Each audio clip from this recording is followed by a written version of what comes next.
Special Operations, Covert Ops, Espionage, The Team House, with your hosts, Jack Murphy and David Park. It's a dramatic time. We'd be working at a fake news outlet.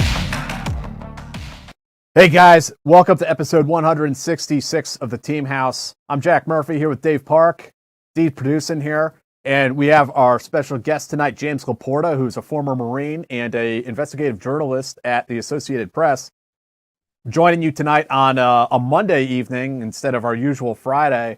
We're trying to mix in some additional shows into the normal cycle, I guess you could say. So we'll still have Tim Weiner on Friday to discuss his books and upcoming books. Monday, we're here with Jim, and I really appreciate you taking some time out of your Monday evening for us. Yeah, thanks for having me. Yeah, absolutely, man. So I'm going to hit you up with our classic question about your origin story. I'd like to hear a little bit about, where you grew up and kind of what was your pathway into military service. Okay. So I grew up in Orlando, Florida.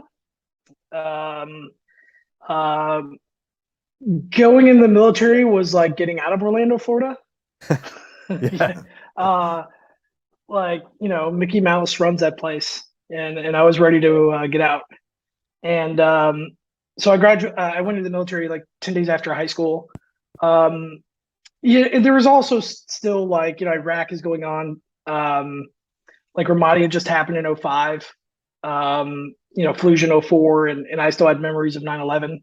So there was still a bit of that kind of bravado, but it was really mainly to get out of Florida.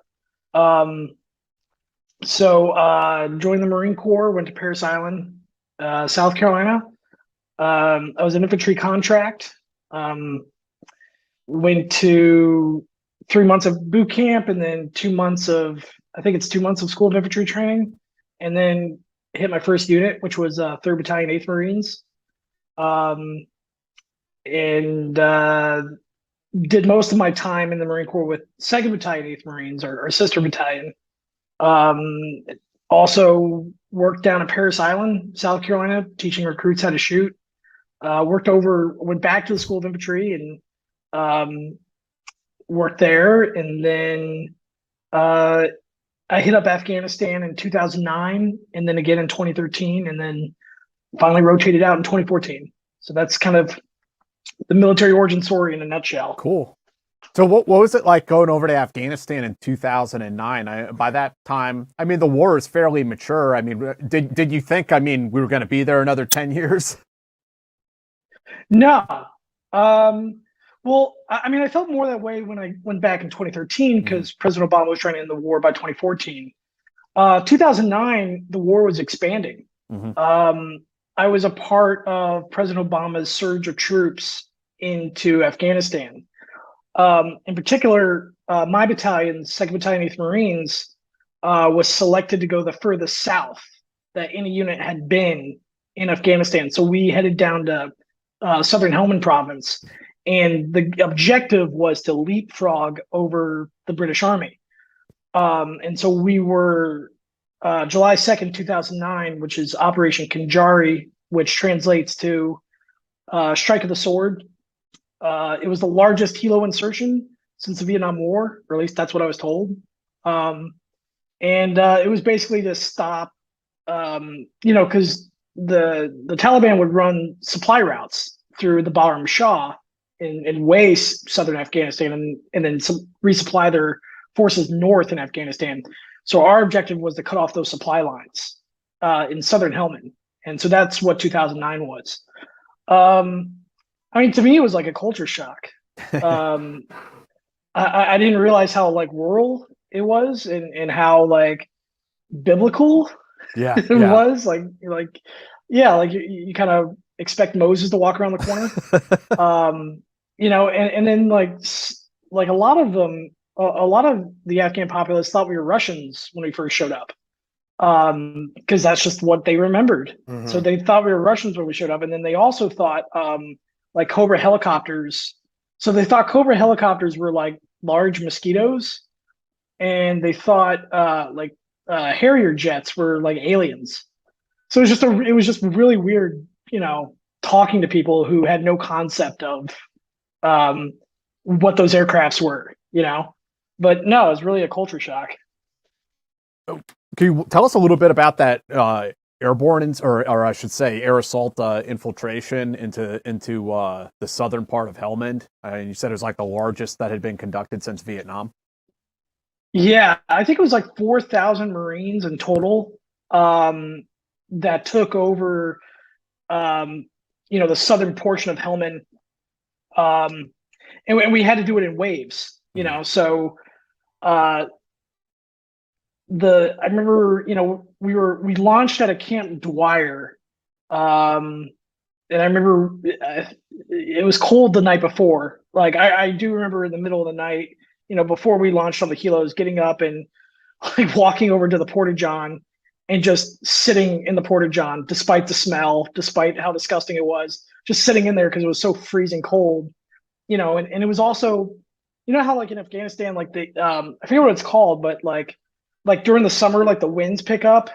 And so it just like, it just blankets all your gear and your weapons and stuff like that. So the next morning, we're all trying to like, clean our weapons because none of it's going to work because of there's this like blanket of dust and dirt that's on all of our gear and stuff. And then there were no bases where we were going.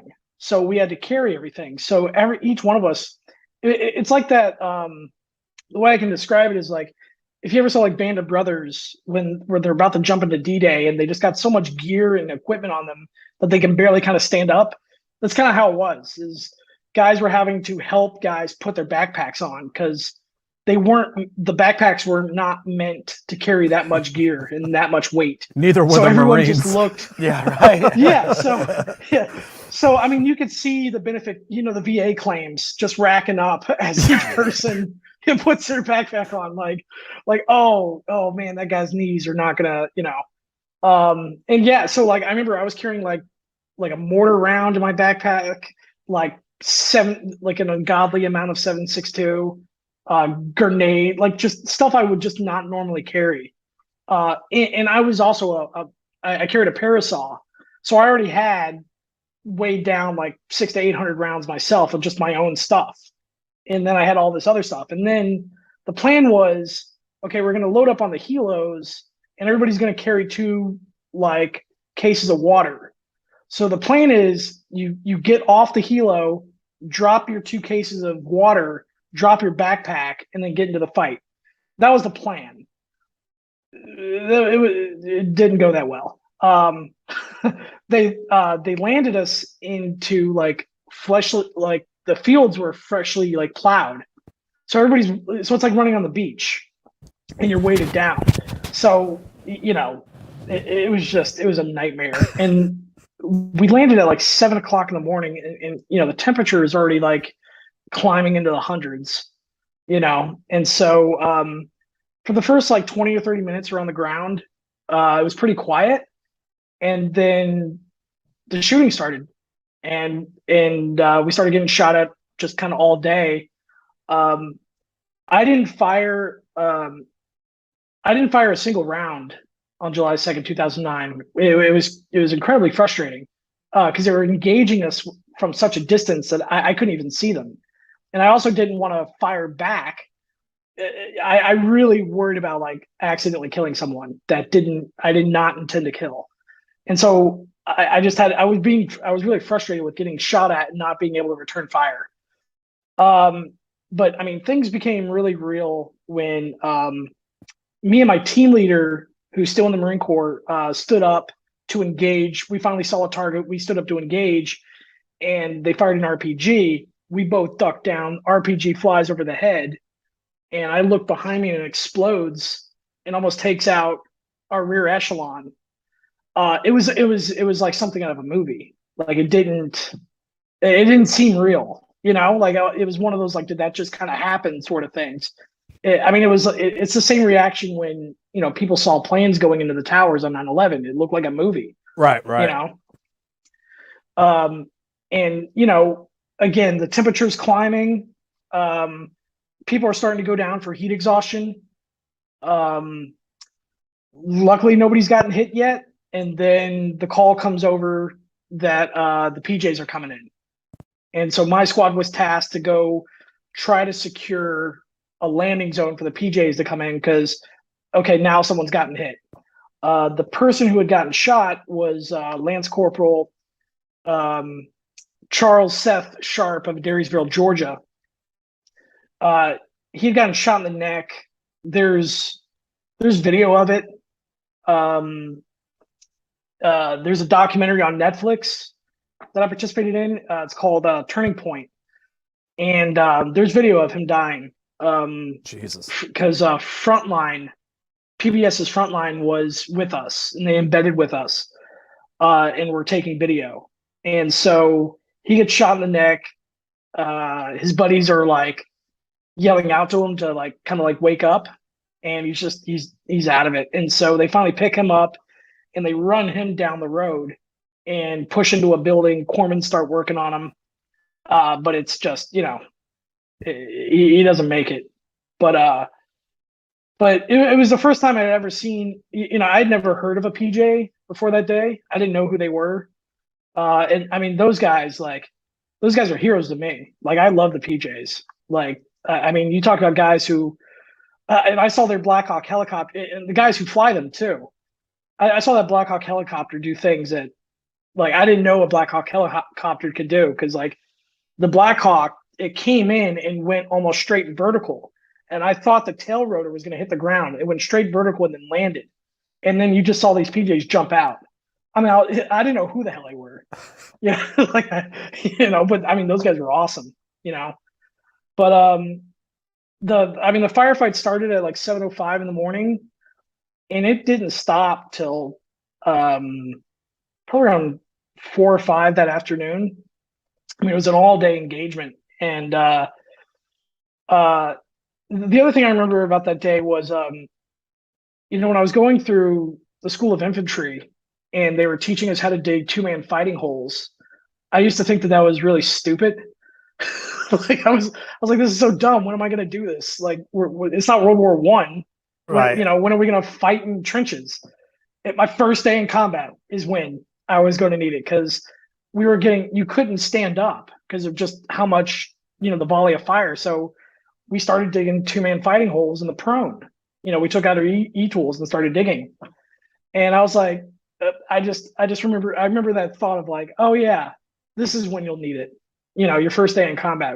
I always thought it was stupid to learn what a 2-man fighting hole was, but and that night, you know, everybody, we didn't get any sleep that night, you know, because everybody, I mean, people were falling asleep just because they were so exhausted. You know, we had been fighting all day out in the sun, you know.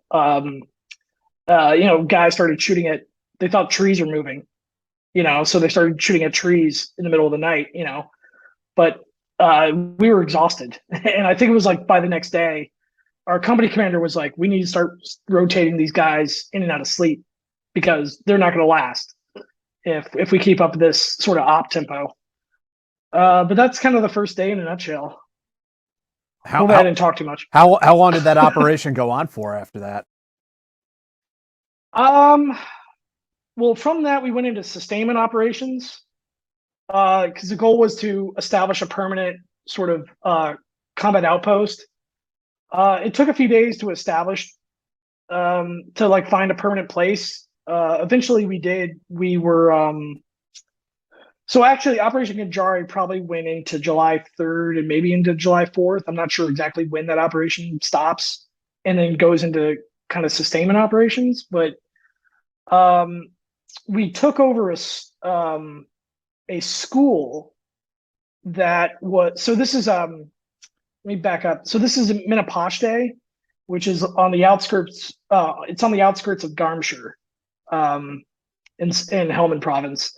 And so we took over this school that the Taliban had taken over this school and transformed it into a recruiting center.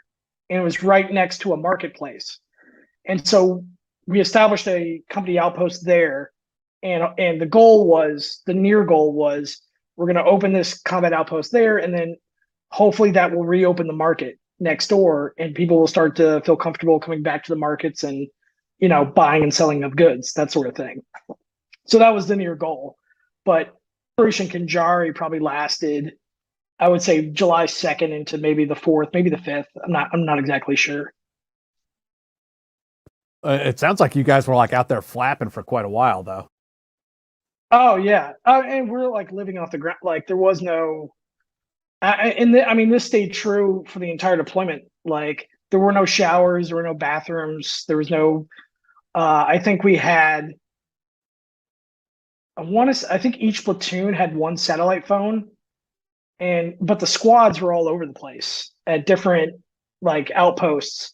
So you might get a phone call every 2 weeks, and that's if like a staff sergeant didn't take up all the battery on the sat phone, But I mean, it was rugged living. I mean, we would push into a building, and that's where we're sleeping.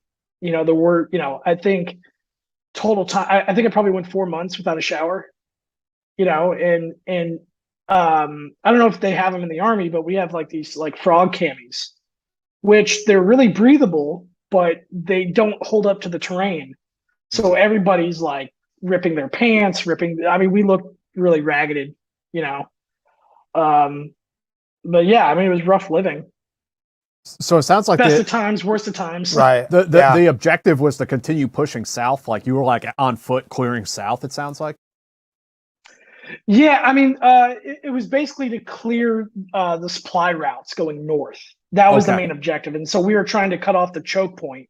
There in our AO were these two roads. One was named Cowboys and one was named Redskins, because all the roads were like NFL teams.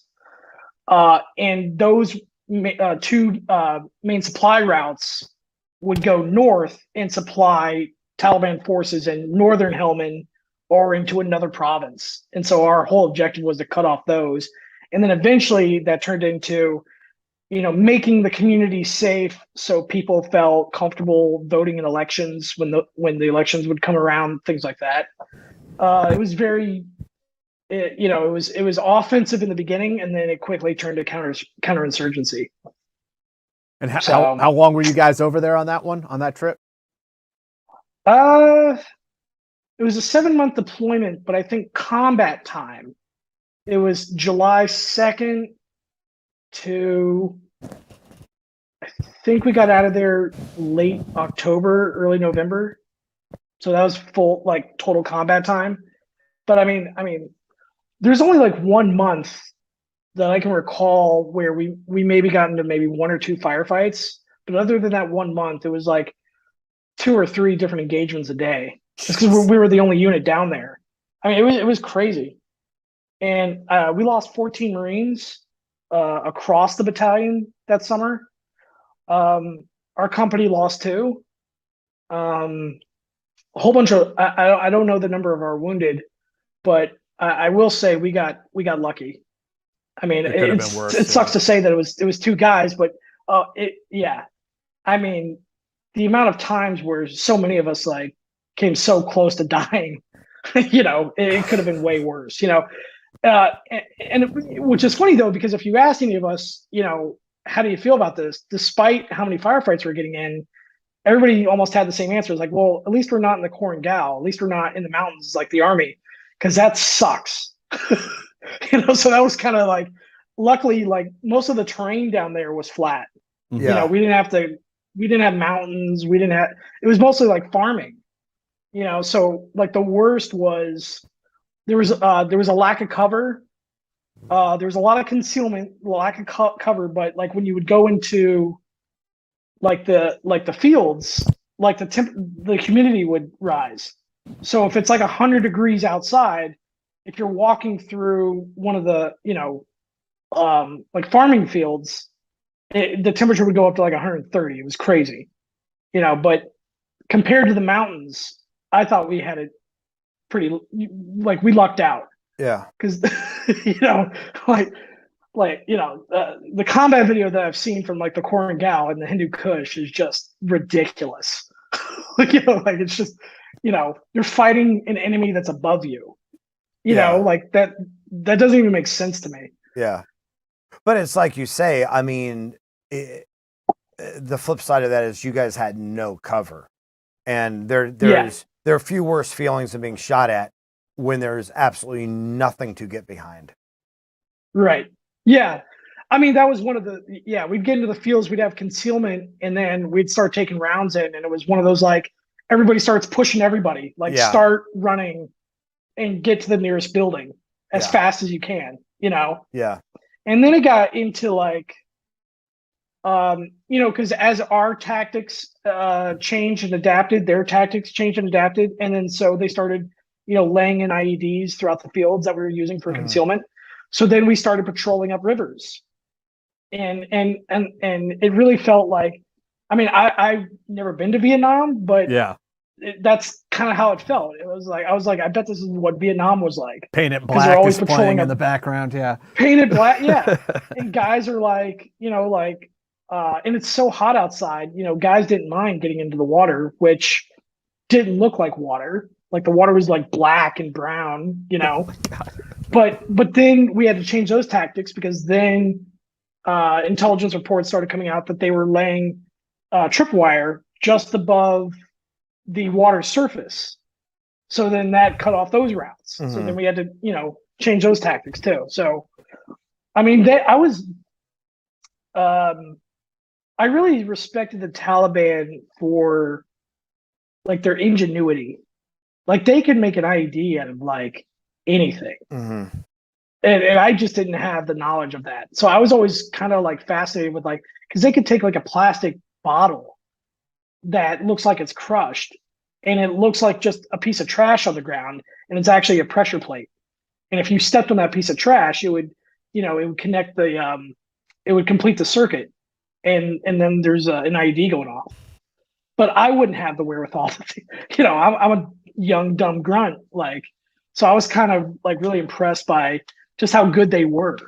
Yeah, it's always interesting, like in that part of the world where, as you were pointing out, like some of these people had no idea what a helicopter was, but they have. Right. I mean, the things that they can do to repair a vehicle, for instance, like just insane things they'll do that you and I. There's something about us that we don't have the sort of like ingenuity or like.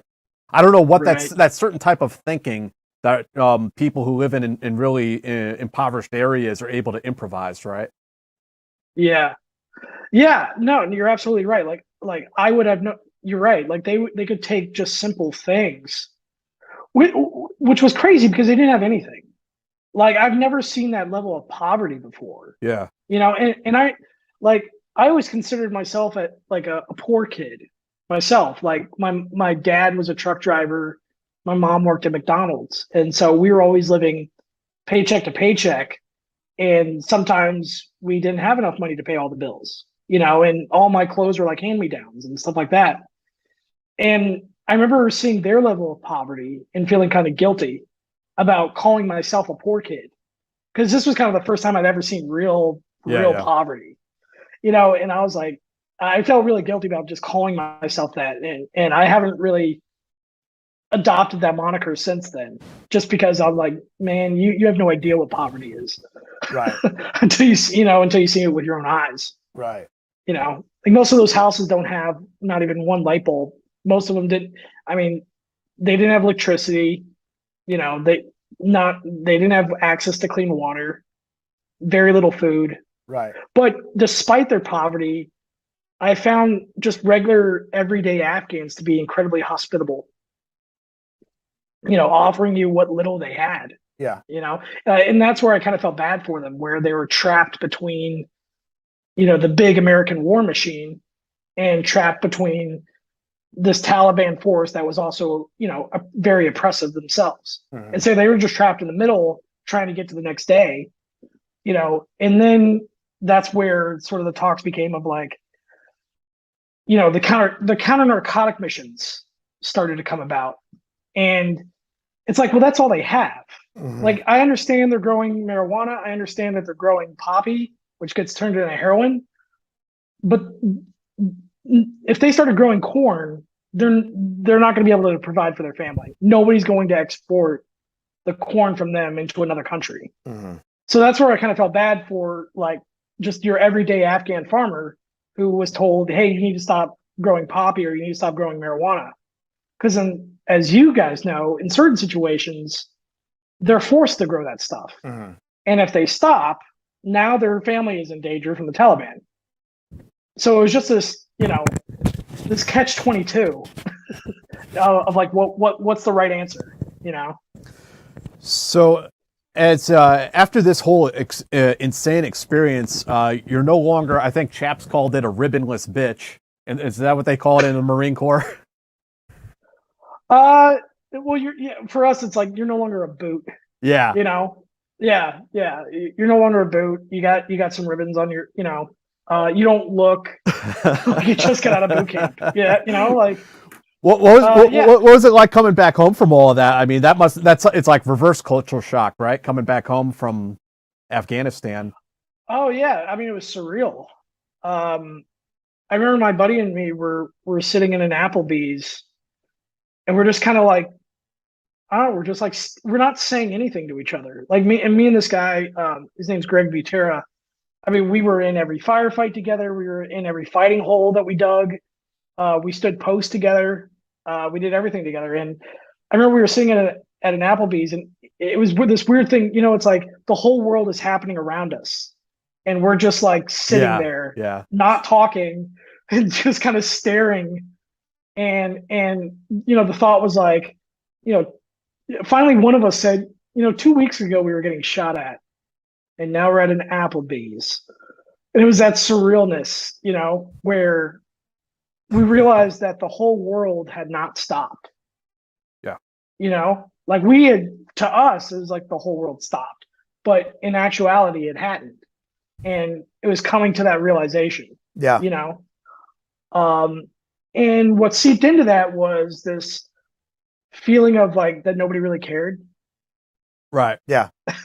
Yeah.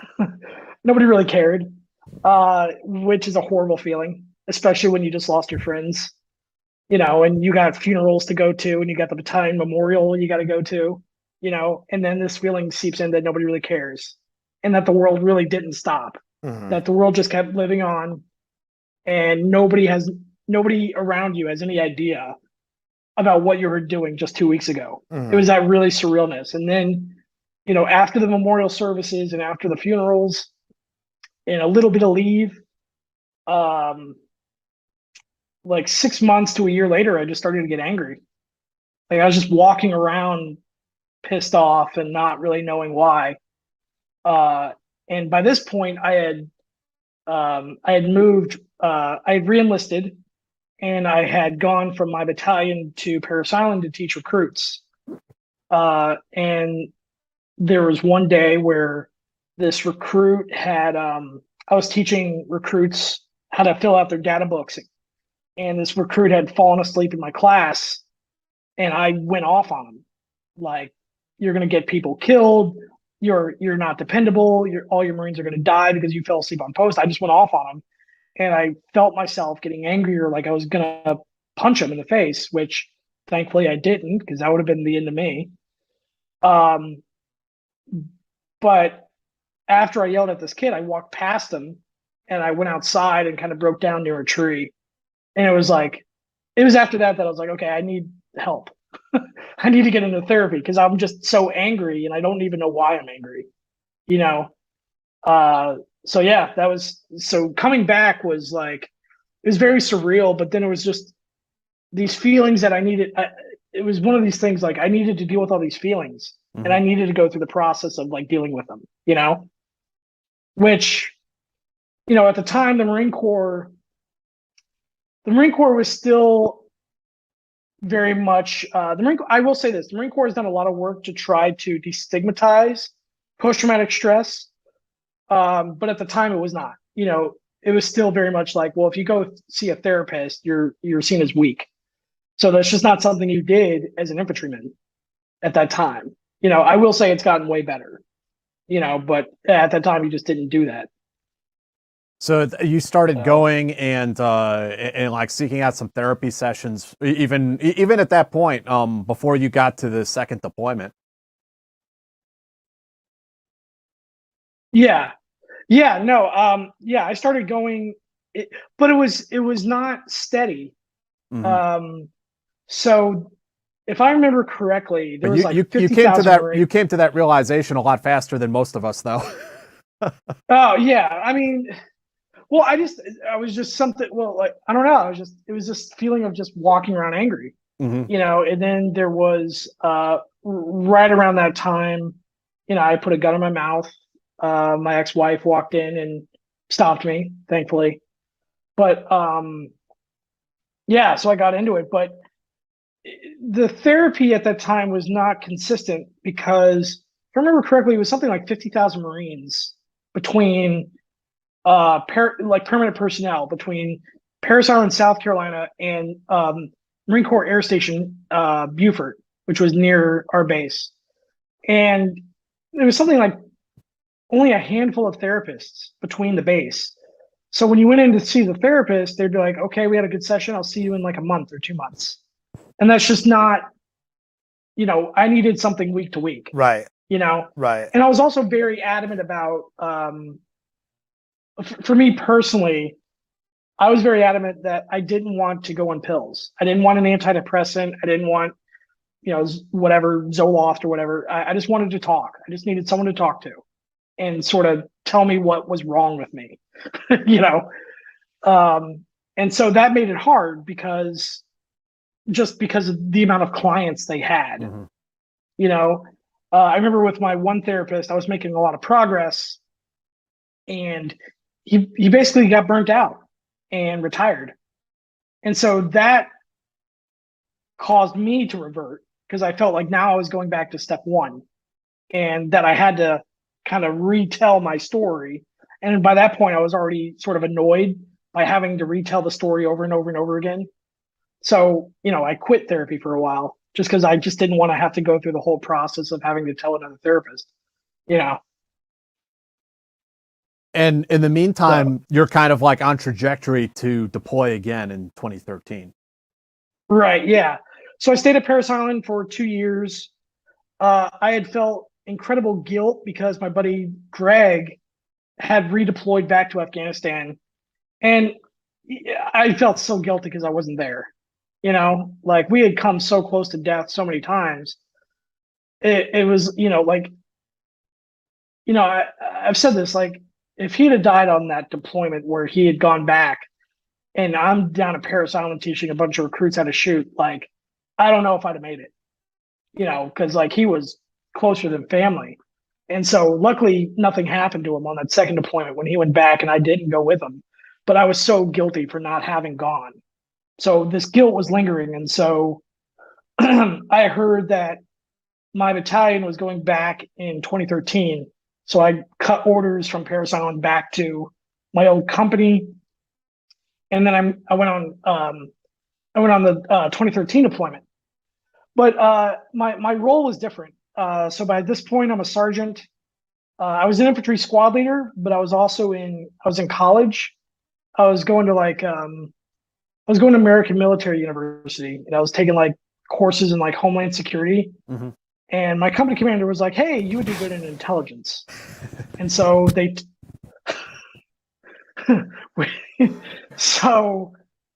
took my squad away from me, which I was really upset about.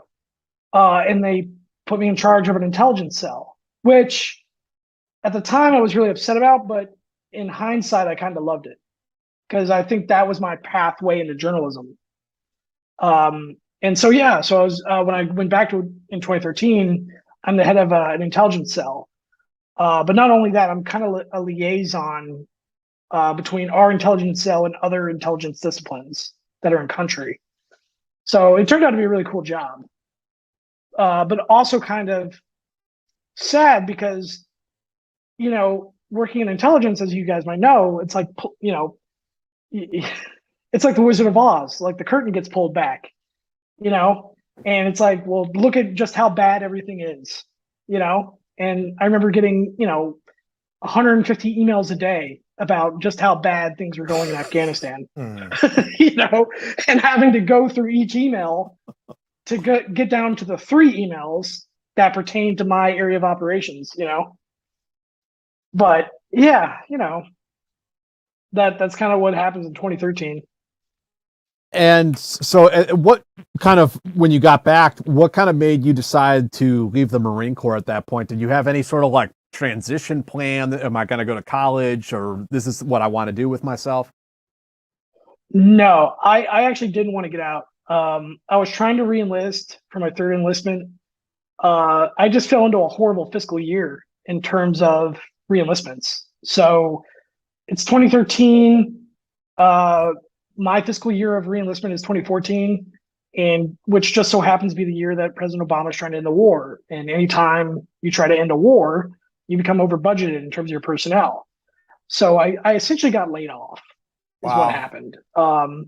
They're like, look, you didn't do anything wrong. Thank you for your service, but it's time for you to go. Jesus, And that was not that. Yeah, that was not my plan. So I had about, when I finally got told that we're not going to re-enlist you, I had about a month to check out. Yeah, it was really, I didn't have any plans for college. The Marine Corps was the plan. Mm-hmm. I didn't have anything else. So it was difficult because like I had a month to check out of the only thing I knew for the past 8 years of my life. Mm-hmm. So it didn't feel like I was losing a job. It felt like I was being disowned by my family. Right. Like I really loved being a Marine. You're losing your life. I'm losing my identity. Right. Like the thing how I define myself, I'm losing. Right. And your support group, like your support Yep. group and your friends, because no matter what they say, like once you leave, you stay friends with people, but you're also not in the club anymore. Yeah. That's right. You're not in the club anymore. That's exactly right. Like, it's almost like, you got, there's that like cliche saying of like, well, I got the t-shirt, Right. Well, it's like they're taking the t-shirt back. Right. And you're you're out of the club. Yeah. And I felt like it was a very difficult transition just because I felt like I was losing my identity. And even though they kept telling me you didn't do anything wrong, it felt like I did something wrong and like they didn't want me for whatever reason. So I felt like rejected, which was very difficult for me. And so I got out not knowing what I was going to do. So I went back to college and I started driving. At this point I'm married, I have a mortgage, and I'm going to college, and then I'm driving Uber on Friday and Saturday nights, kind of feeling down on myself because I'm like, I was an infantry sergeant. I used to classify documents, and now I'm driving around, college kids on a Saturday night in my car. Like I just felt like my whole life had come to a screeching halt. And college wasn't fun for me because, I'm like 28. Yeah. And all my classmates are like 19. I feel so old. Well, and going to war just naturally ages you. Yeah. And so I don't even feel like I'm 28. I feel like I'm in my 40s and 50s, and I have nothing in common with my classmates, who have interesting ideas on how the world works. And I'm just sitting in the back of the classroom like, oh man, you guys are in for a rude awakening, so, but yeah, it was really a loss of purpose. The whole thing was a loss of purpose. And journalism, thankfully, was the thing that gave me my purpose back. But it was weird. I didn't go into journalism wanting to inform the public. It was, I'm not ready to kind of talk about my own experiences. And so I thought, well, maybe if I write about others' experiences, through that, I'll get some sort of therapy. That was a bad idea because it didn't work out that way. I found that the more I wrote about people's experiences in war, the more I would take on their trauma because I empathized with them and I could put myself in their shoes. Especially like the first kind of stuff that I covered when I transitioned to journalism was like I was covering suicide, veteran suicide, and like legislation, like congressional legislation to try to prevent suicide, which I will say at the time was probably not the best idea for my mental health. Right. Like I remember I told an editor, I was like, I think I need to take a break from covering the stuff. It's really having an impact on me. And the, I was like, well, how about maybe I'll do a movie review to like lighten things up. And it was a movie about a dog with PTSD. And I was like, you gotta be, I was like what's worse, Than a dog that has PTSD. Yeah, a dog that has PTSD. Yeah, it was a movie called Max. It was about this dog that had come back from like I think Iraq or something like that, and yeah, it had horrible PTSD. But journalism, I will say, journalism at the time really gave me a purpose. Yeah. How did that come about though? Like, what was like your initial foray into journalism? Did you take a class on it in college, or like what was that put that idea in your mind? I found it to be similar to working in intelligence, and so that I was already writing these intelligence reports all day and talking to sources and verifying sources. Taking raw information, putting it through the intelligence cycle, and making an intelligence product. And I had been reading about how journalism was similar. I minored in journalism in college. I didn't graduate. I think I'm missing. I left my senior year. I think I'm missing like 3 credits in Spanish for my degree. But I majored in political science and I minored in journalism. But really, my journalism school was I'd watch like old 60 Minutes pieces. So I'd watch like Mike Wallace and how Mike Wallace interviews someone. And then I started reading people that I really loved their writing. So like CJ Shivers was an early influence. I started reading Elliot Ackerman, guys like that, because 1, they were veterans, and 2, they were writers. Mm-hmm. And so, but yeah, I didn't really know how to be a journalist, and I was just kind of stumbling my way forward. Sending out a lot of cold emails saying, hey, I'll write for you for free. And, not really knowing what I'm doing. But there are a lot of people out there who go to school for journalism, who, take all these steps and still don't get jobs. And here you are, you don't have a degree in it. I assume you don't have like the bona fides, like your uncle isn't a big shot at a, No. a magazine or whatever. How did you get your way into it, find your way into it when so many other people don't? I don't know. I mean, a lot of luck. A lot of people, I will say everybody that I reached out to in journalism took the time to help me. I never had anyone say no. And so I think it really came down to me just not being afraid to ask for help and not being afraid to say, I don't know something. I don't know how to do something. And everybody I talked to took the time to help me. One of those early people was like Dan Lamothe at the Washington Post. He had just moved over from the Marine Corps Times to the Washington Post. He's the guy who gave me my first byline at the Washington Post. Now, I still wasn't making money, but I was learning. Right. I was learning the craft. I was learning the trade of not only journalism structure, but just how to be a good writer or how to be a good reporter. But it was really just came down to me not being afraid to ask for things and being humble and not knowing what I didn't know. That's what I would say. It was hard. Especially when, I had a mortgage. And I got a wife who's expecting the bills to be paid. Right. Right. And it wasn't easy. I spent about 4 years, about 4.5 years as a freelancer before I actually got like hired full time. And that's a recent thing. Newsweek magazine hired me in 2018.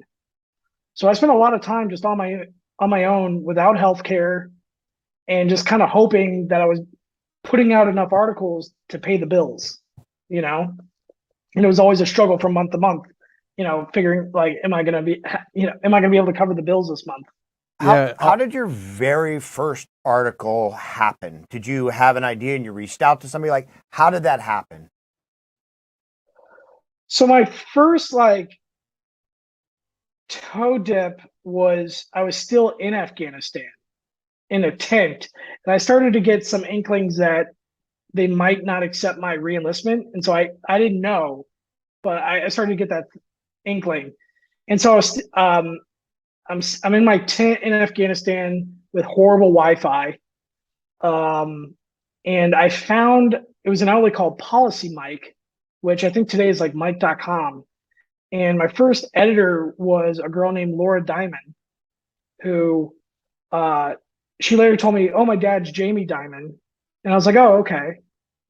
I don't know who Jamie Dimon is, who I later find out is the CEO of J.P. Morgan. I was like, "Oh, okay," but she had gone to Columbia School of Journalism, so she was kind of the first one to teach me, inverted pyramid, and this is, how to structure a news article.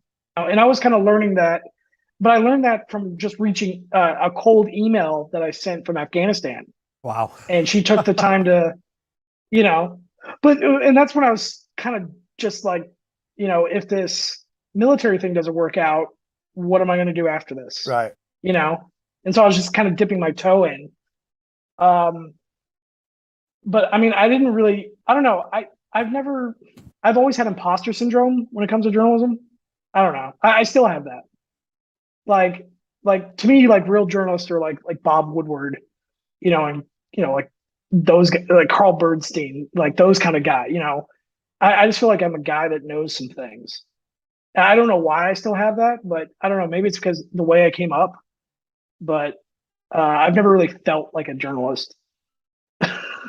Well, it's also interesting that I think like there have been complaints in the past and that there aren't enough veterans in journalism Right. who kind of have like a wherewithal about the military when there is someone who did not serve in the military and they try to write about the military. This is kind of an unfair statement. I don't want to make a blanket statement across the board, but I think there's sometimes a tendency, because the military is so insular and closed off, to see it as like something sinister.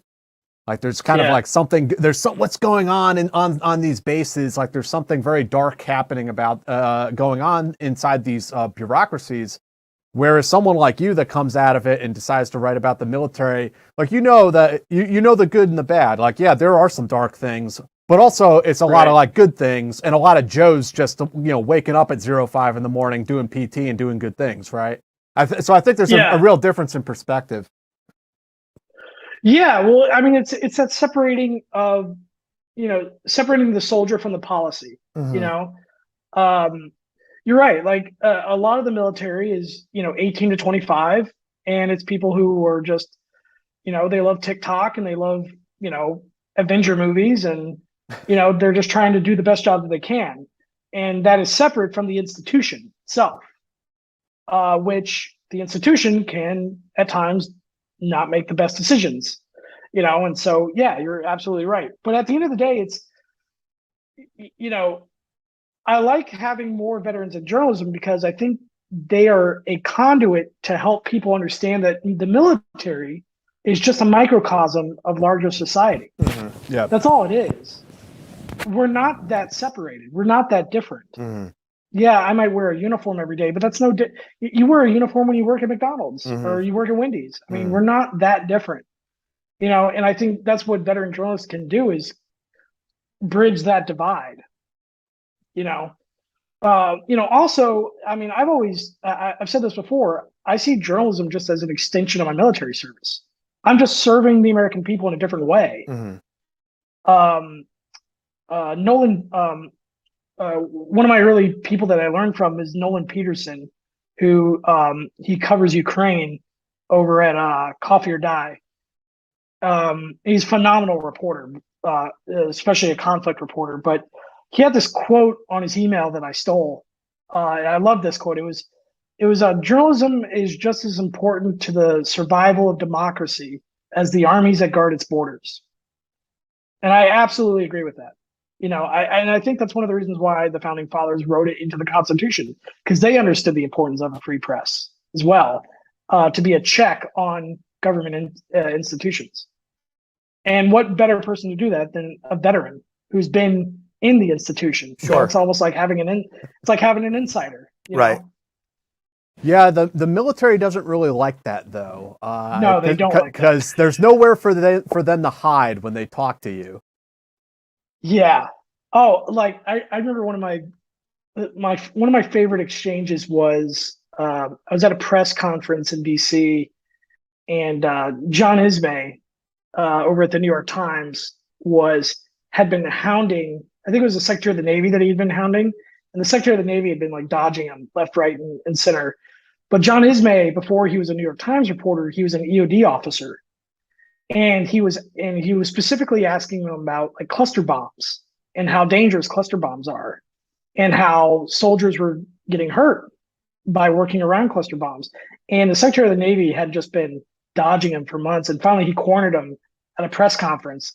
And every answer that the Secretary of the Navy gave, John could, say, no, that's not true, and this is why it's not true, because this, and this, because he just has this knowledge of being an EOD officer. Right. Like when it comes to bombs, you're not going to stump a guy who used to dismantle them, Right. and disarm them, and it was phenomenal to watch that go down, because your garden variety journalist probably would not have that knowledge base. I'm surprised they even let him in the room. I mean, a lot of those press corps, they're scared to death of the tap being right. Yeah. Well, yeah. It wasn't at the Pentagon. It was the Military Reporters and Editors Association.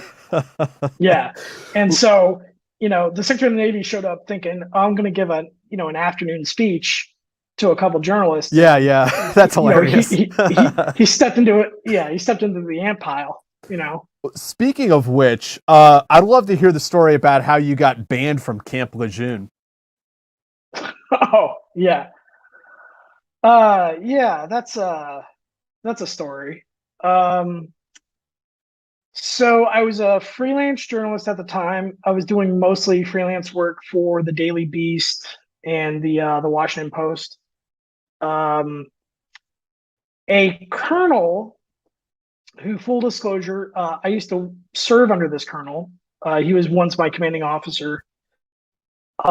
This colonel that I knew had been accused of sexually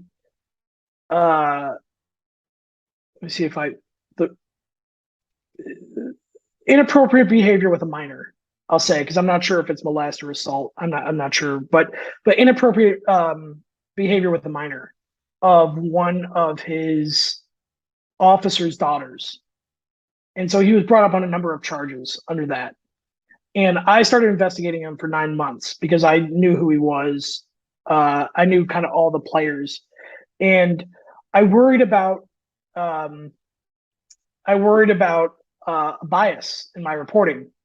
So to check my own biases on this colonel, I brought in my journalism professor, who taught me journalism at University of North Carolina, Wilmington, and we reported it together. And he was a check on any biases I might have, to keep me just focused on the facts. And so for 9 months, we investigated this colonel and this alleged act. I had base access privileges at the time. One of the victims, at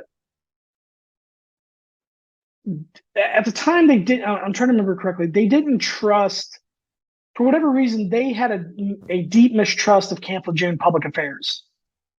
And so for every other story that I'd ever done around Camp Lejeune, I would always go through public affairs. This is the first time that I went around them. And I intentionally did not contact public affairs before I contacted this alleged victim, because to me that would have what's the right word? I felt it would have I wouldn't have gotten honest answers. And I knew this victim wanted to talk to me. And so I went on base to talk to this alleged victim without Camp Lejeune public affairs knowledge. And then after that, I stopped by the brig. Now there's some back and forth on, was I at the brig as a reporter or was I at the brig, to just see the colonel? But they didn't like, basically it boiled down to Camp Lejeune really did not like me coming on base without public affairs being read in. And so despite me having access to the base, they decided that I was a security risk and they banned me from base. Skip to the end of that 9 months. The colonel, he's convicted on the charges. 3 generals and 4 colonels convicted him. It goes up to the appellate courts and it's overturned. And so that's kind of the end of that story. I'm still banned from Camp Lejeune. And that's just because I haven't gotten around to appealing it. But I was bummed out. It really hurt me just because, one, I served there honorably for 6 years. And I thought it was kind of ridiculous that I was a security risk to the Marine Corps, when I loved being a Marine and I loved my time in the Marine Corps. But the other reason it bothered me is at 2nd Battalion 8th Marines, we have a memorial to the guys that we lost in Afghanistan. And on July 2nd, I would always go and put flowers on the memorial. So when I got banned, I wasn't able to do that anymore. So that was the thing that kind of sucked about it. But that's kind of the story of why I got banned.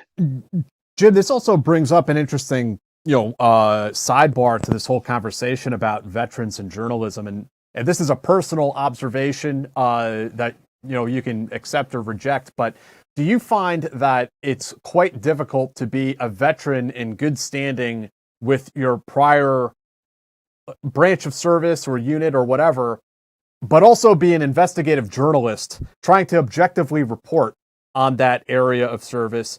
I have found it impossible to balance these two things because you end up having to tell people some things they really don't want to hear. Yeah, I remember I ran into that when the Marines United scandal broke in 2017. I remember that. For those who might not know, real quick, Marines United scandal was there were these secret Facebook chat rooms. One of them had like 30,000 Marines, Navy corpsmen, and I think British Royal Marines, and they were basically trading the nude photos of their female colleagues like baseball cards without their consent. And so it was a big kind of revenge porn. Another Marine, also in journalism, Thomas Brennan, broke that story. Mm-hmm. And then once he broke that story, I started reporting on that for the next 4 months. But it was during that time where, I was talking to a lot of senior leaders in the Marine Corps and public affairs officers, and there's this perception of me that I was a bitter Marine, that I was somehow bitter towards them. There was a bitterness towards the Marine Corps, and that I was somehow not happy with my service and all that kind of stuff. And none of that was true. I was just simply reporting what the facts were. Right. And it had nothing to do with being bitter or me being or having some sort of vendetta against the Marine Corps. It was just that the Marine Corps didn't like what I was reporting. So yeah, it was hard because I wasn't a bitter Marine. I mean, you could make the argument that transparent investigative reporting helps the service and doesn't hurt it. Right. Right. Like,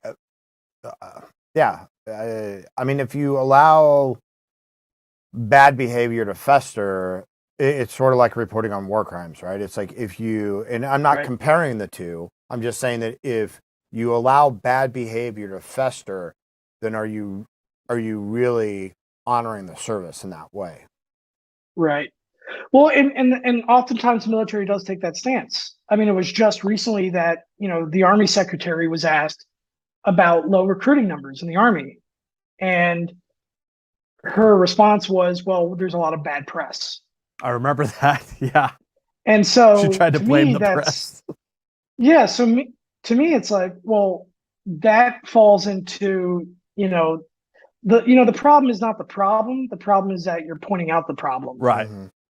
according to the Army Secretary. And so, I mean, that was her answer. But the military commonly takes that. H.R. McMaster is no different. H.R. McMaster, given, if you look at the withdrawal from Afghanistan, H.R. McMaster blamed the media for setting conditions in Afghanistan, and it was, again, it's, the problem is not the problem. The problem is you're pointing out. Yeah, it wasn't your secret negotiations that took place behind closed doors between the U.S. military and the Taliban. That had nothing to do with it. Right. Yeah. Yeah. Or no, you're absolutely right. Another story that you worked on, I think this one was just in the last year, was about weapons and explosives going missing on military bases. And I was wondering if you could tell us a little bit about that. Yeah. The story actually starts like 10 years ago. My colleague here at the AP, Kristen Hall, she was covering Fort Campbell and started seeing a lot of these, like, weapons going missing, rifle here, rifle there, that sort of thing. And she had the idea of trying to, figure out how many weapons go missing in a year. And so she submitted a Freedom of Information Act request, and that turned out to be a very difficult answer. She stuck with it for 10 years trying to figure out, but over that 10 years, she had moved on from being a military reporter to being an entertainment reporter. So then when I came to AP, I was trying to figure out, what did I want to investigate? And I kind of had the same idea that she had 10 years prior, which was everybody I know in the military has some sort of rifle going missing story, or some sort of gear going missing, and the whole base gets shut down and everybody's got a police call online until they find, the thing. And so so I almost had the same idea she had, and the AP smartly paired us up along with a really great editor, Justin Pritchard, and we started looking into this question of how many weapons go missing. And so we started to do it over a year. How many weapons have gone missing between 2010, and present day? And then we added in explosives. And the reason we added in explosives was because we found that a lot more explosives go missing than rifles. So, like, for instance, just the Marine Corps alone, I think it was between 2010 and 2020, they had over 33,000 incidences of explosives going missing. And this is like, I'm talking C4 grenades, things that kill. We took out any reference to like we took out smoke grenades. We took out, practice arty rounds. We took out all that stuff. So this is just stuff that can kill you and maim you. They had over 33,000 incidences of where explosives have gone missing. And that's just the Marine Corps. So then you think about the Army and how much bigger the Army is, So that's what we did for a year and a half, trying to figure out this number. What we found was it was a little over 2,000 firearms that had gone missing over that time period. Some of these firearms were ending up in the hands of street gangs and being used in the commissioning of a felony crime. We had video of firefights in the streets, and the pistol that's being fired is originated from like Fort Bragg. It's pretty crazy. There's this one story that is this guy who lived in Atlanta, kind of a bad part of Atlanta. He walked out to his backyard and there was a pink pillowcase, and he took the pink pillowcase off and it was a full can of 40 Mike. Like, he had no idea where it came from. There was no relatives that he had in the military. He has no idea where it came from. Another story that I really love was car gets pulled over in San Diego for I think it was like a suspended tag or something like that. And they search the car, and there's an M203 grenade launcher under the front seat of the car. And so the police officers didn't really know what it was. So they posted a picture of it online. And someone in the Marine Corps saw that. And I think it was like Camp Pendleton. And so Camp Pendleton called the police station. They said, hey, we're missing an M203. We think that might be ours. And they're like, can you read us off the serial number? And the police department said, no, we can't do that. But if you read us the serial number that you're looking for, we'll tell you if it matches. So the Marine Corps reads off the serial number, and it turns out it wasn't, which means there's two M203s out there. You know, it's just crazy story, like story after story. You know, there's another guy who stole I think it was a 240 Golf, and he hid it under his grandmother's bed. And his plan was he was going to sell it to the Hells Angels. But he broke up with his girlfriend, and his girlfriend was mad at him. So the girlfriend called Air Force investigators, and that's how he got busted. And the 240 was like still under the grandmother's bed. I mean, it was just story after story like that. Jim, did you ever look at and I see AP did report this story. This happened when I was in Special Forces. There's a guy in one of the other battalions who got busted by ATF. He had 100 pounds of plastic explosives buried out in his backyard. Yeah. Oh, yeah. Well, that was the other thing too. Is like a lot of times, you know, guys were stealing this stuff they were trying to make a buck. So they were trying to sell it at a pawn shop, or there were guys who were taking home just to blow something up in their backyard. I mean, there's a couple of cases of like, you know, they're white supremacists or they're in a gang or stuff like that. But those are really outliers. You know, most of the time it was like, it was almost like stealing office supplies and trying to, you know, it's just, yeah, but notes. It was just like the office supplies. Yeah. It's just like the office supplies with C4, you know? And so, but that's kind of what it was like. It was just, they were stealing this stuff to try to make a quick buck. By the way, before I forget, and this is totally off topic, but you just mentioned Special Forces. I have a really good story that I made a fool out of myself in front of, I think it was like third group, if I'm not mistaken. But like, I don't know if it was third group, but it was like guys with beards and they look cool. And so this is going back to 2009. This is totally off topic, but you brought up Special Forces. So these guys come down, they got their beards, you know, they're glad, they look cool. And I was a young Marine, and I wanted them to think I was cool too, and I wanted to be in like their group. And so we had a series of buildings that we had to clear, and I was like, I'll take point. I got this. Despite I had a parasol, which I shouldn't have been the point man to begin with, but I wanted to impress them. And we stack up on this door, and Afghans typically hang like bed sheets in front of the doors.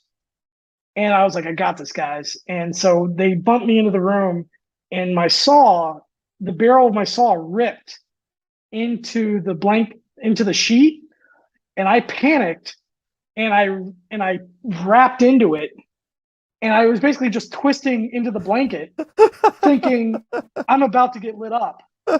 Like I'm about to die because I thought someone was in the room. I started panicking because I couldn't see anything, but I didn't. The more I twisted, the more I blinded myself.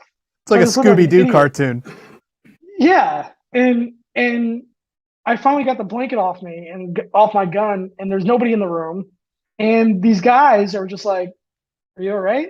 You okay, man?" And I'm like, "Yeah, I'm fine." And I was totally doing it to try to look cool. And I wanted them to think I was cool, but I wasn't. You know, it was one of those like, you know, because they got beards, and they could like, you know, they didn't have to wear their Kevlar. You know, like look at that guy's got like a hat on backwards. You know, they were just cool looking guys. I looked stupid, but I really like that story. Guys, if you have any questions for Jim, get them in. I want to ask you about really the story that you've been working on lately about Majewski. What's going on there, man? Yeah, I mean, that story came about. I've just been one of my tasks is to vet candidates who are running for the midterms. regardless of political ideology, Republican, Democrat, doesn't matter. Just anybody who's running who is a veteran. So I've just been, we got his documents back, and something wasn't adding up. And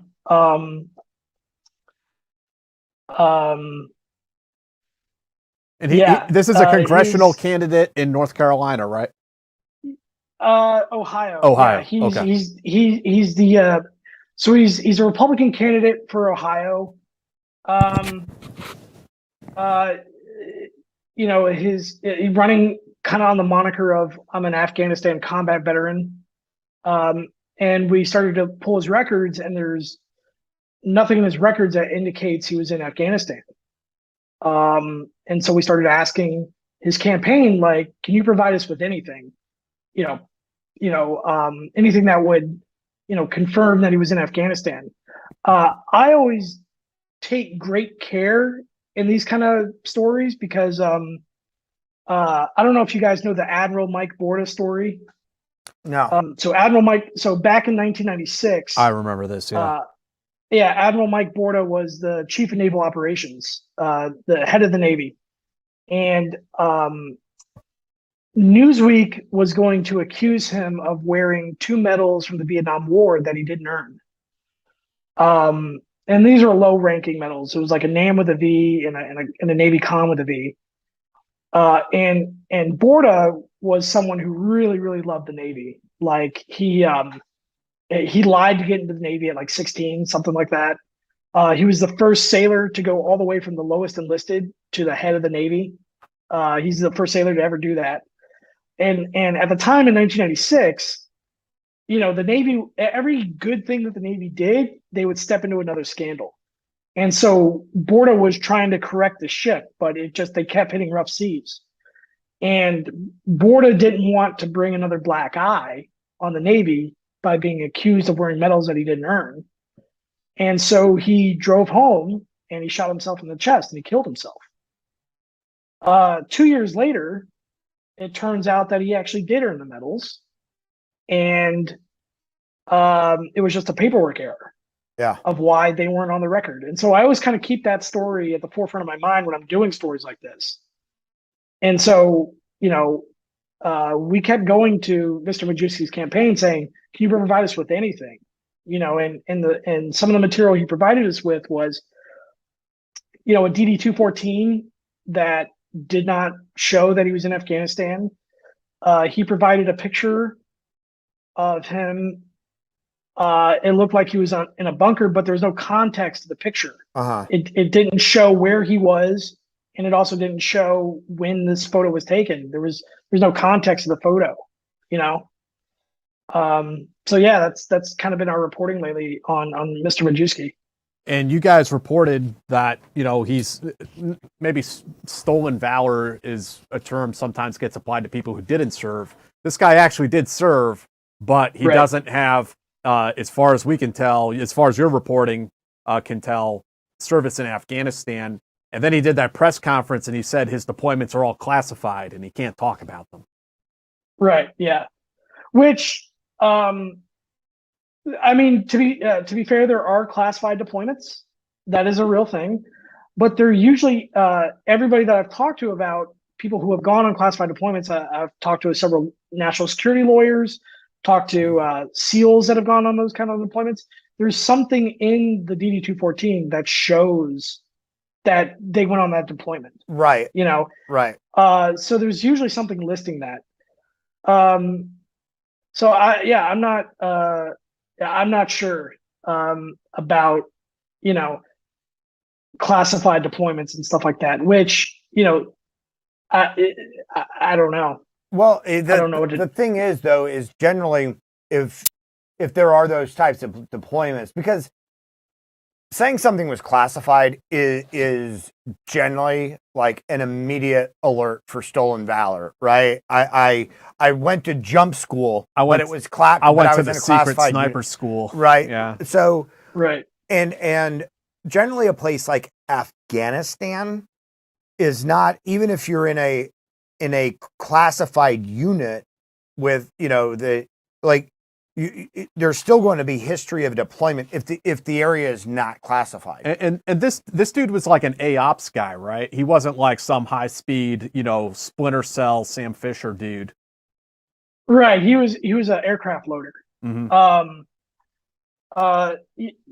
Yeah. I mean, in terms of his deployments, he was in Japan, Okinawa. He was in served in Qatar. I think between May and November of 2002, if I remember correctly. So he had deployments. He did serve in the Air Force. And from what I can tell, despite having an NJP, from what I can tell, he got out honorably. Yeah. But yeah, I'm just I don't know. What years did he say what years was his service? Off the top of my head, I think it was like 98, 99, somewhere around there to 2003. And then I think he finally gets out of the IRR in 2007. That's off the top of my head. I don't have the numbers in front of me. Yeah. It doesn't make sense to me why, if you went to Afghanistan, why that would be a classified location, and here's the thing. If he did go to a classified location and earned, whatever the Air Force gives as a combat deployment award, like in country, I don't know if they separate that out, right? If they have like an in-country award, the idea that he talks about being deployed to Afghanistan and a combat veteran defeats the purpose of it being classified. So you'd think that he'd be in trouble for that. A bit of a conundrum. Several people pointed that out about if the deployments were classified, then he wouldn't have been able to run on the moniker of I served in Afghanistan if in fact that deployment was classified. Right. That if that hypothetical is true, which I don't know if it is, but if it is, let's say it is, then that would be revealing classified material. And so that a lot of people actually pointed that out, where that didn't make sense. If the deployments were classified, right, then why are you running on where you served? Did he say where he was deployed in Afghanistan, or is that classified also? I think he made some statement like, "Oh, it's all over the place. All these different bases we flew into." Yeah, usually his response was, "I went all over the Middle East." Yeah, and then but Afghanistan isn't the Middle East, right? I know, but in Afghanistan, it would be like we did shorty missions in Afghanistan, but yeah, no bases.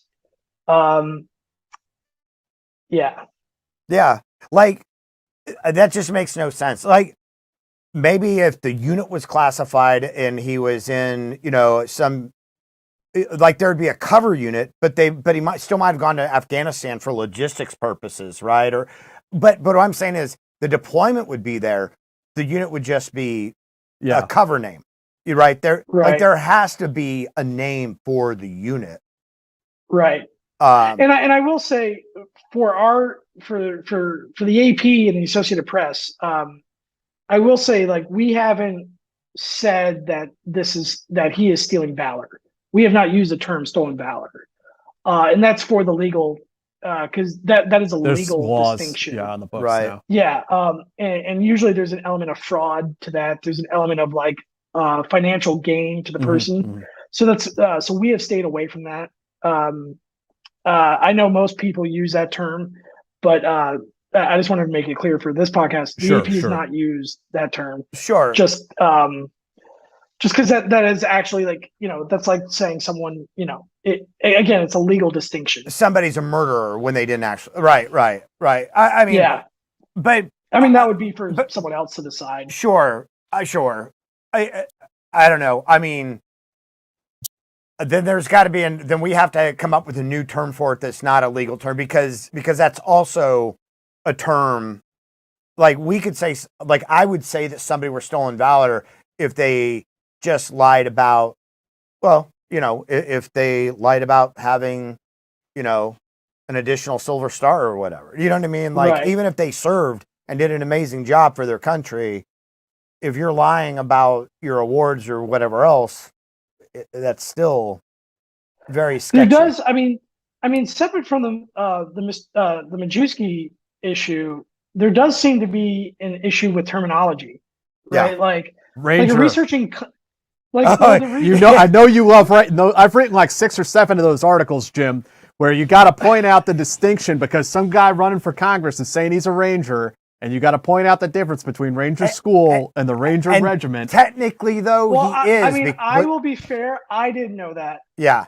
I didn't know the difference between, all that kind of stuff. Yeah, I've gotten so much hate mail from like all kinds of. But when people. you graduate Ranger School, they sit there and they tell you that you are. You have a tab that says you get a Ranger tab that says it. So, but also like to your point, and I think you were going to say something, but maybe like combat veteran. Like, what is a combat veteran, right? Exactly, and that's exactly the issue that came up with this is like. I mean, before this story, I never really researched what does a combat veteran actually mean. Right.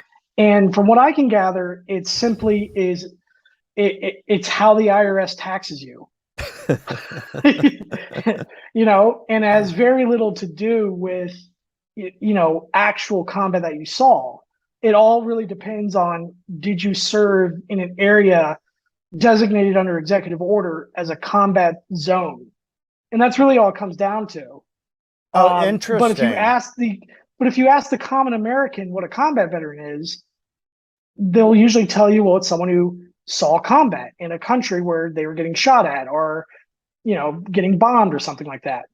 But to the U.S. government, combat veteran really just means you served in an area designated a combat zone. And so, for instance, Qatar. George H.W. Bush, during the Gulf War, designated Qatar as a combat zone, even though it was a support area. Because of the Scuds. And this was kind of the first time that a support area was given, the combat zone exemption. And so really it was just how the IRS taxes you that year. Interesting. But it also, though, doesn't have to do, is it just the IRS in terms of active duty and reserve and guard soldiers on active duty? Or could you call somebody from, say, what's a contracting company, like a facilities, like the big one that Cheney was part of, or somebody from KBR? Yeah, KBR or Mantech out there doing networks. Like, are they also considered a combat veteran by IRS terms? That's a great question. I don't know. Yeah, that's a good question. I actually don't, because like for instance, in Afghanistan, on my 2013 deployment, I served with a civilian. Mm-hmm. He was a retired NYPD detective, and he was a part of the LET program, or what's called the law enforcement program. And I would definitely consider him a combat veteran.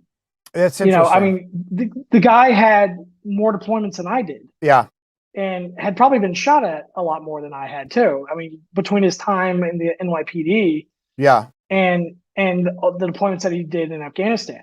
Yeah, for me, but you raise a good question. I actually don't know, because I've had this discussion with my friend Jack, and I've had the discussion. Like, I would never call myself a combat veteran, and I've had to stop people from using it on like bios because I am a veteran and I have seen combat, but they were not at the same time. I was peacetime when I was in the military. I was in the National Guard actually when I deployed, but I didn't deploy with the National Guard.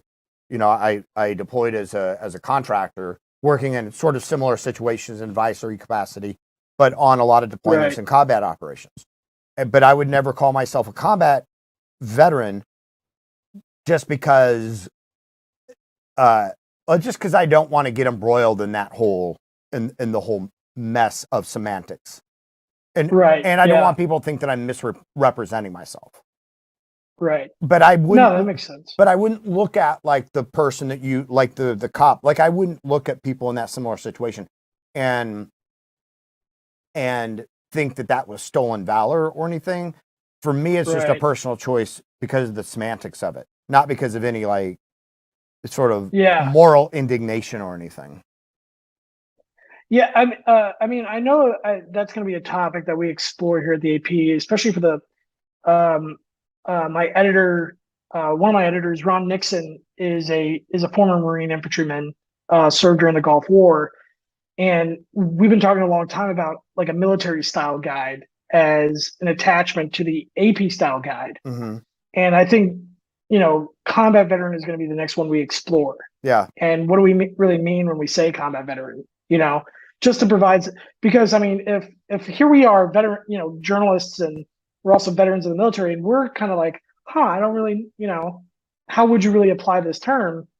I'm sure your journalists out there that have not served in the military are probably going through the same thing of what is a combat veteran, Well, yeah, if you guys can work out that and get people to stop writing special forces units such as Army Rangers, Navy SEALs. I personally really look forward to seeing the AP style guide sort out the Ranger School versus Ranger Regiment dilemma once and for all. Right. Lay the law down, because the Army won't, apparently. And special forces, right? Like that every special ops unit out there is a special forces Only unit. Green Berets are special forces. I'll get my righteous indignation. No, I'm just joking. I don't care enough to get angry about it. As a young journalist, I stepped into that a few times. Yeah. And got dragged on Twitter for it. Yeah, if you don't know, you don't know. I mean, that's and it's not like, it's such a very specific distinction in the military that if you're a civilian and you're not used to that world, like you can't be faulted. 6 or 7 articles written on this topic. I've gotten emails saying I'm a bad American for pointing out the difference. you hate the military. Yeah. I guess I just hate America. I don't know. Yeah. No, it's it's its own world for sure. And the thing is like, you're a former military, but if you're not part of that particular world, then why would you know? Why would you know, and why would you care? Honestly, why would you even care? Right. So it's Yeah, I mean, that's the other thing too, is just how much, being a journalist covering the military, it's amazing just how much you don't know. Oh, yeah, big time. Because like when you're in, you kind of figure like, well, I know, you feel like you got a good grasp, and then you get out and you have to cover it. You're like, wow, I really don't know anything. Yeah. Like when it comes to the Air Force, missiles I don't know anything. Like I don't know the rank structure. Yeah. I couldn't tell you a senior airman from a master sergeant. Like I don't, they all look the same to me. So it just shows how much which is why I kind of go hard on the research, just because I just don't know. Yeah. Like unless you would run into the whole Ranger issue, like why would someone know? You're right. Like why would someone know that? Right. Right. Yeah. Until they went through Ranger school. Until you run into it in a bar with somebody who was a Special Forces Ranger, and it's like, okay, dude. Now here's my question, right? So if you have that, here's the question I ask. So if you have that distinction for Rangers, right? The Ranger tab versus a Scrolled Ranger, right? Does that exist for people who go through airborne school who don't get assigned to airborne units? Oh, there's a there's a little controversy there. Yeah. There's a little controversy there about like are you a paratrooper? Are you just a leg, or are you a real paratrooper if you're not in an airborne unit? Yeah. Yeah, are you just a 5 jump? Yeah, are you a 5 jump chump, or are you airborne? That's like a Spec 4 Mafia, kind of like barracks controversy. Yeah. Yeah. Interesting. But well, let me ask a question for you. Is the airborne obsolete? Do we still need one? Isn't that the most likely? No, God damn it! I'll flip this table over right now, James. I mean, we don't need it until we need it, right? I mean, it's one of those things where if you fight every war like the last war, sure, we don't need it. But then all of a sudden, if there comes a point in time when we're doing near peer, if something happens where we do need it, and we need 3,000 people on an objective that's deep inland somewhere, then how do you train those people up? Right. I mean, you could do it World War II style, where it's just like, here's how to do a PLF if they even did that, and here's your shoot. And furthermore, the airborne infantry is the moral center of America, James. I see. The real question is, do you need air assault? And I'm sorry for my 101st guys out there, but we can put anybody on a helicopter, right? Right. Just land. Like at this point, everyone knows how to James did that. He didn't go to air assault school. At this point, everyone knows how to get out of a helicopter. No, I did not. Now, granted, I also didn't know what I was doing. It was to run that way, like I didn't even know there was a school for it at the time, James, few things from our viewers here. John Pierre, thank you, man. Really appreciate it. Very generous. Yeah, thanks. Jacob says, at Newsweek, James uncovered that a Marine, Kelvin Welly, had duped my business partner and I with made-up wild combat stories. He is as fair as any reporter in D.C. I did not know that. I don't remember that story. Huh. Okay. Well, I appreciate the compliment. I don't live in DC though. Given the overall trust in media, you don't know if saying he's as fair as any reporter in DC is actually a compliment. No, I'm just kidding. Yeah, I appreciate that. I'm just kidding. No.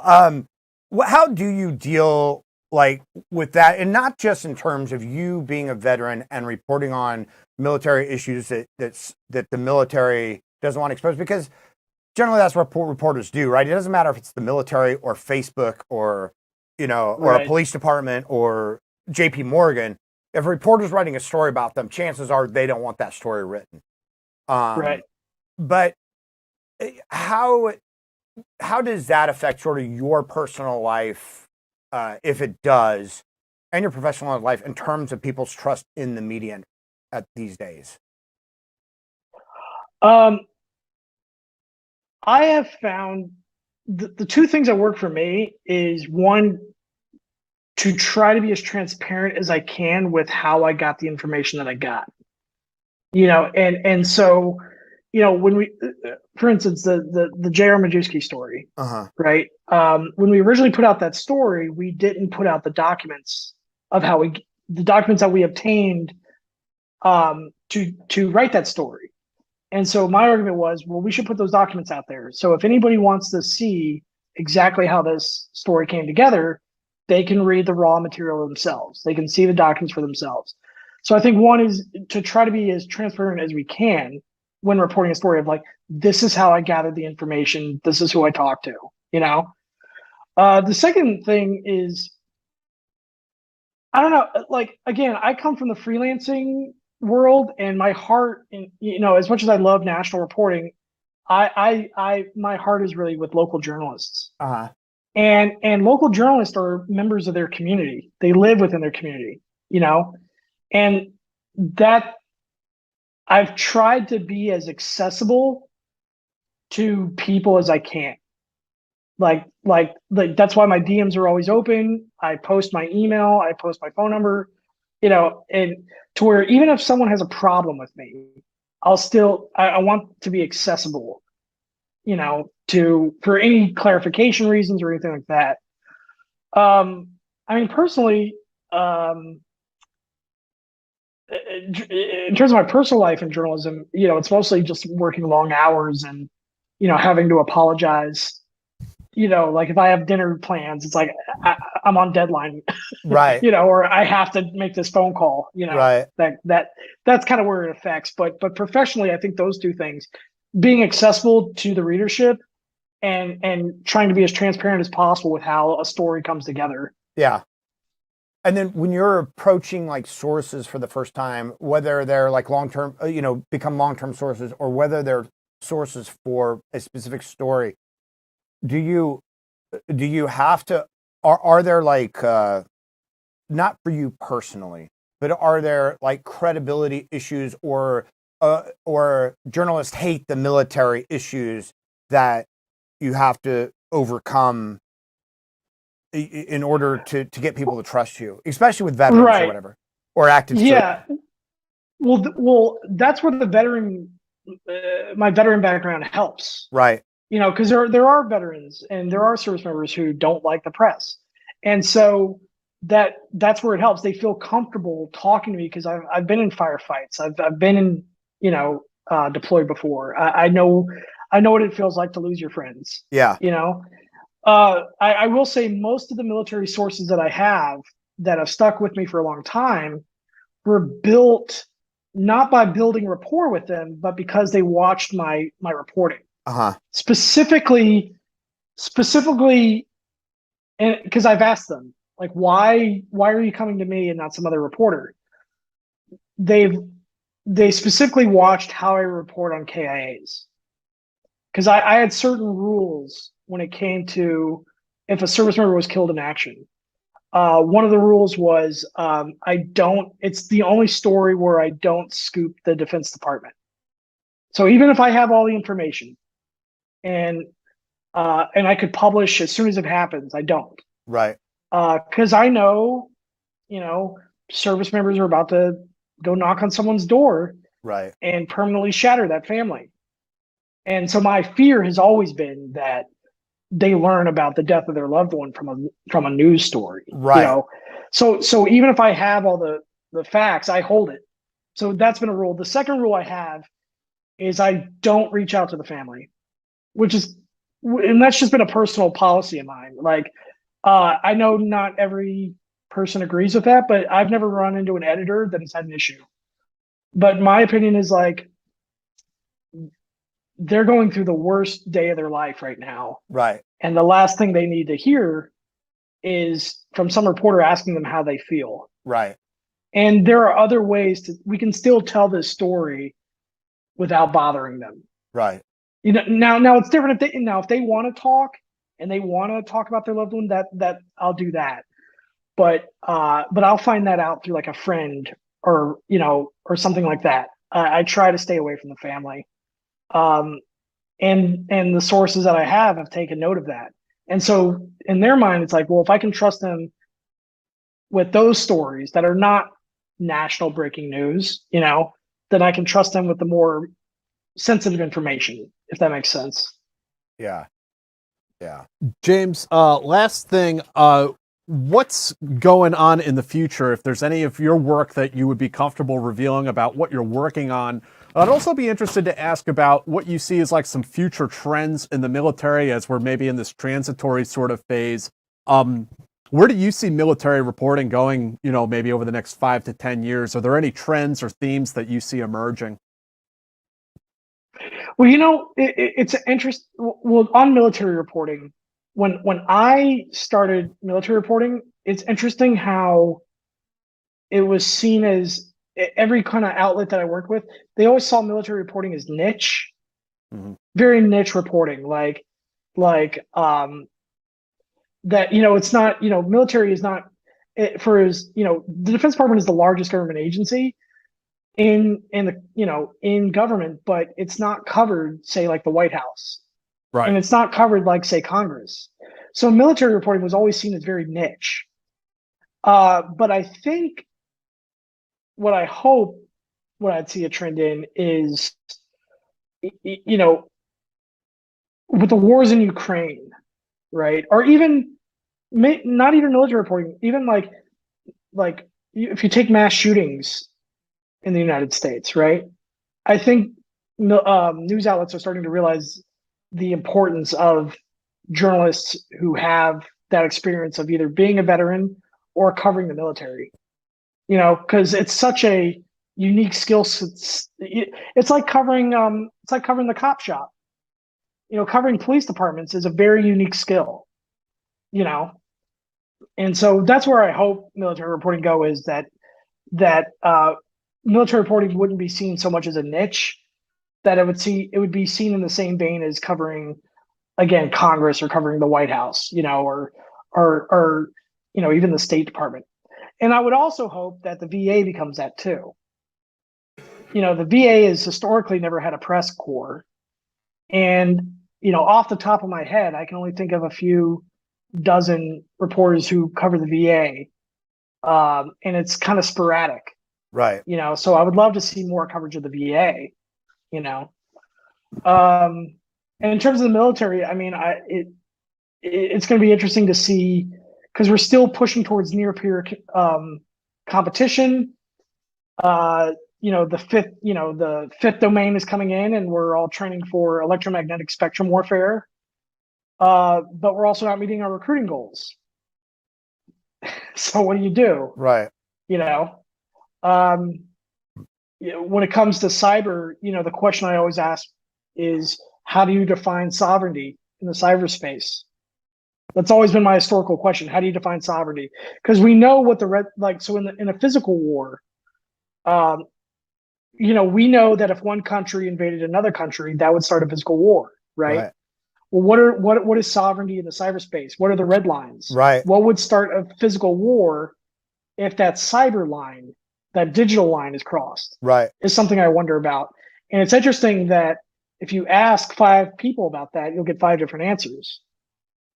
So those are kind of the things that I'm focused on, because it's scary because we don't know. Right. What is mutually assured destruction in the cyberspace? And I'll be honest, I don't know the answer. Well, to that. it's also when it comes to a cyber attack, what is the red line that crosses the nuclear threshold? And I believe there is an answer to that, but I wouldn't be privy to it, of course. Right. Yeah.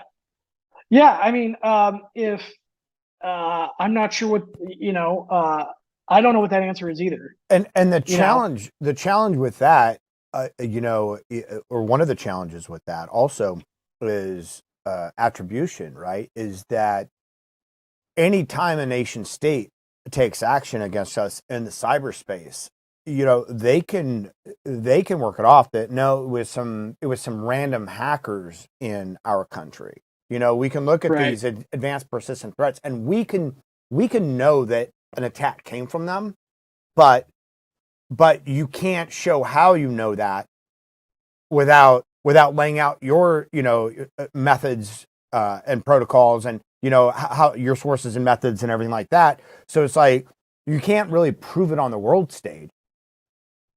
Right. You can just say, no, you're right. This happened. It happened through a proxy by the trademarks, the trademarks of the attack. We know it was this group in this country, but that's flimsy, right? Because then you could take any action against any country you wanted just by saying, we know it was this group in this country. Right. Yeah. Well, you could definitely see an increase in false flags, and then it's like, well, how do you know it's a false flag, and how do you know who is legitimately what is a legitimate target? And it's kind of like Iran, where Iran using proxies to fight their war. Yeah. And to attack into Iraq. It's not Iran proper. Right. It's Quds Force using proxies to conduct their offenses. No, you raise a good question. And then the other thing too is just like, watching the Russian-Ukraine war, like, I'm kind of so thankful that I never had to deal with drones. Mm. Like that is just a game changer. Or thermals. Like watching these drone attacks, either Ukrainian forces attacking Russian forces. Like, I'm really glad that the Taliban didn't. I mean, I know towards the end there of the Afghan war, the Taliban started using more drones, but I'm really glad I never had to face that, in my own deployments. Yeah. James, where can people go to find your work? Where can they go to find you? So they can find my work at the Associated Press. They can find me on Twitter at Jim LaPorta, on Facebook at Real James LaPorta. There's more than one of you? You had to be the real Jim LaPorta? Yeah, well, the whole Jim thing comes about because when I joined Twitter, like, James LaPorta was taken. So I went with Jim. Yeah. So, but that's where I'm pretty easy to find. And shoot me a DM and I'll get around to it. cool, man. Thank you so much for taking some time to do this interview tonight and explore some really, difficult subjects. I really appreciate it, man. Yeah, thanks for having me. It was a very great conversation. Thank you. Yeah, I'll have to do it again sometime, talk about some future reporting. And for the rest of the folks out there, we'll see you guys on Friday at our normal time with Tim Weiner discussing the history, his book, Legacy of Ashes, and a bunch of other topics about the history of the Central Intelligence Agency. So we'll